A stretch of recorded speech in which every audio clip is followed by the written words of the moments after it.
Hello and welcome to the Spark Accounting Solutions Show. I'm Jennifer Quinn. I go by Jenny Q. And I'm joined today by Julie Babcock-Hyde. Julie is a CPA, Profit First Professional, CFM, so many designations, but we're just going to stop there and jump right into our content today. 5 strategies for dealing with seasonal cash flow for home service providers. Hi, Julie. Welcome. Hello, I am excited to be talking about cash flow today because who doesn't love positive cash flow? But when you're seasonal, sometimes you have negative cash flow. And that's what we want to talk about today is strategies to deal with those months where you don't have much revenue coming in, but you might still have fixed costs and other expenses that you need to cover, and you need a strategy to have the cash flow to take care of that. Excellent. Let's go ahead and just jump right in. Perfect. The first strategy is the one most people will think of very first, which is get a loan or use their credit cards. And so this is something that often, if you haven't done any pre-planning, this might be your only option. And so there's things that you really want to think through and consider before you do this. The cautionary tale of trying to work your way so that you're not having to do this. Right. What happens to a lot of small businesses when they take a loan is they take that loan this year. They may not pay it all off during that 12 months. Mm-hmm. And then they have to take another loan. And so now they've got last year's loan and this year's loan. And if they don't get those 2 loans paid off now, they get into year 3 and now they've got 3 years worth of loans.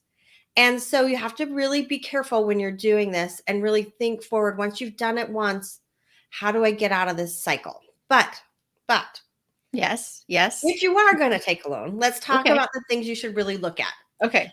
One of the first things that I really encourage people to do is shop around. A lot of times it'll be the night before payroll or 2 days before payroll when you're trying to process payroll and you go, oh crap, I don't have enough money. And you're on the internet searching for the first person that will give you a loan. Not all loans are made equal. So make sure you kind of try to think in advance and shop around. Find out what your bank can do for you. Find out what your credit union can do for you. Find out what's available online and really sit down and understand the terms of all of those loans. One of the things when you're looking at those terms is, what is the interest rate? And that is not, depending on what kind of loan you get, it may not be totally just sitting there staring at you. There may be more than one piece to it. So you want to look at what the total payments are going to be that you have to pay back to pay off the loan, and kind of compare the loans that way. Because like literally I have seen clients that have gotten 64% loans. 64%. Wait. 64% interest? Yes. 64% interest on their loans. And they disguise it as, here's an interest rate, and then you have to pay this one-time loan fee that we're going to pay off over the first 6 months. Okay. And so when you look at the loan fee plus that, it's all interest. It's all interest. And it ended up being 64%. Can I jump in and go a little bit off topic, but not really? Like with the way that the companies really get sneaky with this. My daughter needed a new laptop, and she was going to go with one of the big box retailers who sell laptops and do the payment plan because it fit into her schedule, right? Right. And so I asked her questions about it, and I hopped on the chat on the website, and I said, "What is your interest rate?" And they told me 0%. They told me 0%. But in the end, for I think she was going like a $300 laptop, right? Yeah. She was going to pay $900 for it because of the way that the payments were structured. And Yeah. so I said, absolutely do not do that. Wait till you get your tax refund and just pay for your laptop, right? Yeah. But so that's similar to what you're saying, I think. Yeah, it is. I mean, there's all kinds of little tricky fees and stuff that they can put into these. And so you really want to look at that loan agreement, and where I think the equalizer is for everybody is look at how many payments do you have to make times your payment amount, and how much is it going to cost you in the end to get this loan. and really look at that. So that's one of the So things good. that I Yes. encourage people to look at, is like, look at that interest rate and the sneaky fees for sure. The sneaky what? The sneaky fees. Oh, sneaky fees. I thought you said sneaky feet. And I'm like, well, that sounds fun too. I hope there aren't any sneaky feet or stinky feet in your loan. Okay. Next, guarantees and collateral. You may have to personally guarantee a loan as a business owner. Like, your business may be borrowing it, but you may have to guarantee it. And you may have to put up some kind of collateral. So a lot of the loans, like, if you're buying a truck, the truck is your collateral. They're going to take that truck if you don't make the payment, so they get paid back. Some of them will use accounts receivable as collateral. And so they're basically going to collect on your receivables for you if you don't pay them back. So understand what that is. Understand, like, the real length of the loan. Like I was talking about, like, if you get a 5-year loan to get through a 1-year problem, you're going to be paying on that for 5 years. So really think about the length of the loan, and then think about, like, what type of loan you're getting. Is it a term loan that's paid back over a specific period of time? Is it, revolving credit, like a credit card, where you're maybe taking a cash advance or maybe putting some things on the card because you can't afford to pay for them? Or is it like a line of credit through the bank that you can take and use as you need it? And so a lot of seasonal businesses or growing businesses will look at that line of credit a lot of times to help them, like, when they're in a growth phase, to, like, have the cash to get into, the working capital for the next level of growth that they need to go to. Maybe they need to hire an employee and they need to hire them now so that they can add the next 100 customers. Maybe they need their inventory now so that they can, do all their services come spring. Whatever that is, sometimes a line of credit is a good way to go because it's still there and available to you even after you've paid it off. It's going to have a limit to how much is available to you. But that may be something to look at. So really think through, what do you need? Is this a one-time purchase like a truck where a term loan really makes sense? Is this hey, sometimes I need a little bit of extra cash in my business because of the timing of things? A line of credit might make more sense. So Should small business owners have a line of credit before they're even in a pinch? Do you recommend that? Yes. And one of our tips, we will talk about that. Okay. shortly. Okay. Sorry, I jumped ahead. All right, let's move on to number 2 then. Offer Okay. discounts. Yeah. Yeah. Like, some people like discounts. Yeah. So Yeah. I think most people like discounts. Well, true. Most people do like discounts. And so one of the things you can do is, I've seen, landscape companies, I've seen other companies do this, where they basically say, if you prepay for your services, they're over here right now going, oh crap, we got to buy a bunch of fertilizer and stuff here shortly. And so they say, hey, if you prepay for your services, we'll give you a 10% discount, or whatever that number is. And the goal is to get, a few people that pay in, that generate enough cash that you can buy whatever that thing is that you need to service the season. So there's not a lot of tricky stuff around this, other than just make the offer. And Make the offer. Do you have a recommended way of making the offer? Is it better to do phone calls, mailers, when you're out on a service call? What? truthfully, it really depends on your service population. If you've got people that don't, well, nobody gets mail right now that's fun. So they might, if they got something from you that looked fun, they might be apt to open that. But then they still have to act on it. So they still have to call you back, or they still have to email you, or they still have to go sign up online, or they still have to do something. So trying to make it as easy as possible for them to do this and give you the money. Okay. Because the goal of this offer is to get money now. Not, I'm going to send you a postcard, I'm going to wait for you to respond. So it might be like, if you were communicating, it might be something where you would want to do an email blast, or do a mailer or something, and then follow up with that phone call. Ooh, So okay. it's easy for them to say yes and give you their money. I love it. I love it. Really good. All right. That was short and sweet and hard to beat. It's an easy one, It's but easy. but people don't even think of it sometimes. Right. For sure. Yeah. Okay. Okay. This one is talking about doing a monthly payment plan. Yes. Um, you live in a world where you have a monthly budget. How nice is it to know what you're going to have to pay every single month? It's great. It's I really, love it when I know that I've got service on the ready and I already know exactly, like even just utilities, right? Where you yeah, can do the level pay. yeah, yeah. Mhm, It is so much easier for people to budget if they know what they're going to pay every month. mhm. And like with level pay, you know, for your stuff that you're paying, if you're on electric, you're paying more in the winter and less in the summer than you're actually using. Right. And you know that. And it's nice because it evens things out. You don't have to worry about, I have a $200 bill coming up this month. It's, I've got this all year long. It's a flat even amount.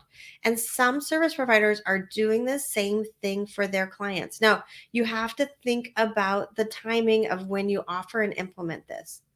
If your goal is to speed up cash flow and you offer this at the beginning, at when the season starts, um, and you've already got your materials, that's fine because you're going to have even cash flow and you're going to have cash coming in during the off season.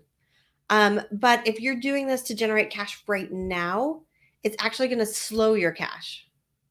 So think wisely and choose wisely when you actually time the implementation of this so that you aren't putting yourself into a cash flow crunch by pushing money from now out to later, because that's basically what you're doing with this. You're saying, I normally get all this money from, let's say, March through October, and now I'm going to get it January through December. So think carefully about when that start date is, and maybe do that if you need the cash. Maybe do that offer in January for those monthly payment Oh, plans. So that you makes start so much getting, sense. Yeah. yeah. So you start having money come in, or if you've already have money for your supplies and you want to offer it to your new customers, then you've got money coming Mhm. in, and you'll have money during the off season. Yes. Really great point. Perfect. All right. Let's go on to number 4. Okay, I think we've all seen this. Finding creative ways to make money during the off season. Um, my the people that put my Christmas lights up is a window cleaning company. They're doing something else to generate revenue during the off season, and there's a whole lot of things you can do. In places that have a lot of snow, you can do snow removal. Now you run the risk with snow removal. If there's a bad snow year, how are you going to pay for things? And so a lot of people offer like a prepaid guaranteed service during for snow removal. And so that's another way to make sure to guarantee money still coming in. Um, but looking at those alternative ways, garden setups, yard cleanups, leaves, anything that will extend your season and is services that your clients will provide or will need that you can provide, go for it. But one of the things, I always have people want them to think about carefully is, if you're going to do a new service, how much is it going to cost you to get the equipment to start doing that service? So choose wisely what you do here as well, so that you're not having to put in a ton of money on new equipment, new supplies, new marketing materials, all of this stuff. Find a way to do this with your existing customer base, offer them this additional service, and extend your season. So great. I want to just take a quick pause here. And Alicia, I shared it while you were talking. She said, we offer monthly payments to customers if and when they need it. So we reached out to her and asked, how does this impact your business? Do you think it attracts more clients by offering it? And she said, those that need and want to budget, yes. So it's a great strategy. Yeah, anything, make it easy for your clients to pay you. Whether that's accepting credit cards, whether that's accepting, a 12-month payment plan, whether that's using a financing company so that they can get financing for a big project, Yeah. make it easy for your customers to pay you. But it always has to make sense for you too. Yes. You can't you can't just make everything convenient about for the customer if you're not making the right amount of money. Well, true. Otherwise, you're running a nonprofit. Exactly. Exactly. Exactly. Yeah. So Alicia says if everyone paid that way, it would impact our monthly revenue. However, offering more options helps those that need it. Yeah. Yep. Perfect.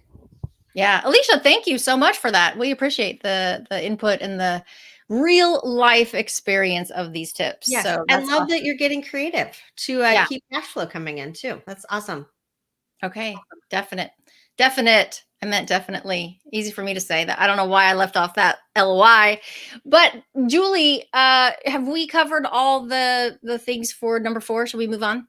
We do. We got number 4 done. So we're ready for number All 5. right, let's go.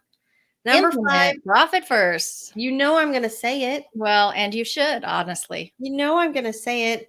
So profit first is great because it helps you set aside the basic premise is that you're going to start saving for profit immediately. You're going to start setting aside money for profits. Now, you can also start setting aside money for the off season. You can also start setting aside money for the next truck you need. You can also start setting aside money for paying yourself. You can do all these things. And one of the things that I really noticed with people that do profit first is that they really enjoy is not just knowing that like they are planning ahead and they have a strategic plan for their cash, but also the freedom that it gives them. There is something very that makes you feel very free knowing that you've got money in the bank and not feeling crunched for cash. It is a beautiful feeling to actually look at the bank and say, you know what, if things don't go well, I still have 2 months of cash. Still have 6 months of cash, whatever that is, to know that you've got that cushion. It's really powerful. That makes total sense. So I'm curious, your clients who have implemented profit first, are you able to just in general terms, right, talk about the difference between how the lockdown affected those that had already implemented profit first and those who hadn't? Like, Yeah. yeah. Well, and it's been interesting because for a lot of businesses in the home service industry, they were essential businesses. Mm-hmm. And they have not seen some of the turn down of sales that other industries have had, which has been beautiful for them. Like when it first hit, I did see some of our businesses that had some slowdown, and having that cash on hand gave them the confidence to say, you know what, we're gonna keep going ahead. We're gonna keep paying people. Yes, we're going to get the PPP loan. We're going to take advantage of these other options, but knowing that that was there for them. I have other businesses that we work with that are not in this industry that were hit hard, and Mm-hmm. had a couple very slow months and had to kind of figure out, okay, we were here, now we're going to do this, let's do it. But having that cash in the bank gave them the freedom and the confidence to not say, oh, we got to go get a job, we got to give up. It was like, okay, we've got 2 months, we've got 3 months to figure this out and figure out how do we pivot, how do we keep money coming back in.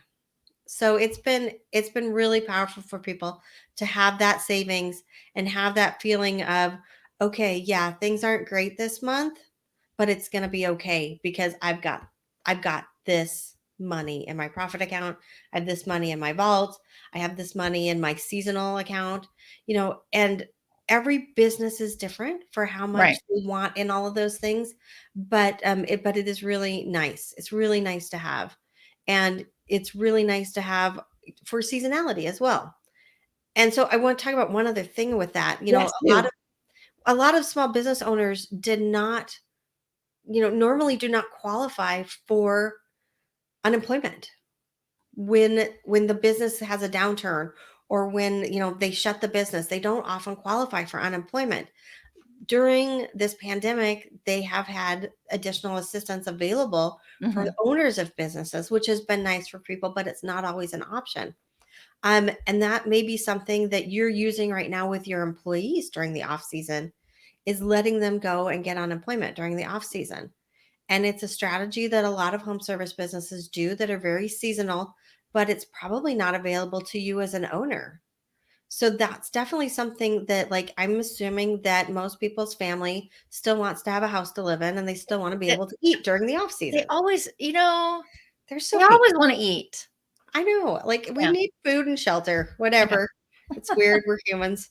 But so coming up with that plan for, what percentage of revenue should I be setting aside all year long to ensure that we have enough cash flow during the off season is a big deal. And really coming up with that cash flow forecast and your profit plan for the year.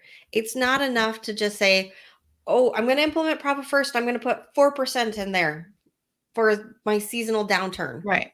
Well, is that the number you need? You don't know until you've sat down and actually done, I call it a profit plan, where you've actually sat down and figured out, here's the revenue I'm projecting, here's the expenses I'm projecting, here's what's variable, here's what's fixed that I have to pay all year. What does this look like? Where am I short? Where do I have excess? How can I move money around from the good months to the bad months? And do I still have a deficit that I need to somehow account for?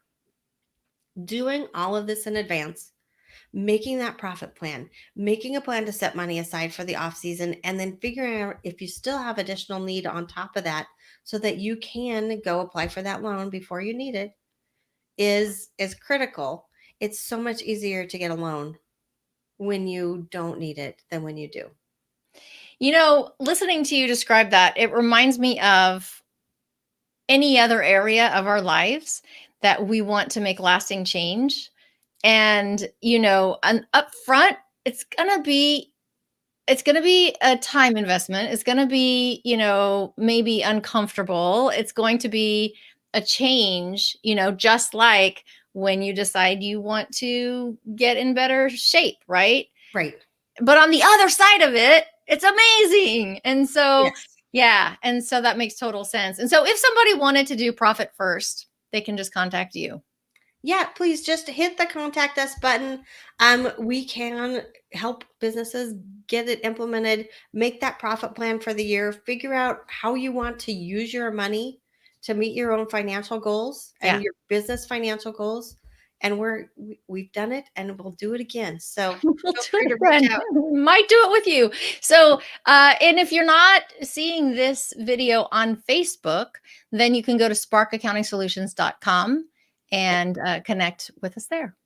Yes, perfect. Perfect. All right. Thank you, Julie. Thank you to all the viewers, and we will see you next time. Thank you.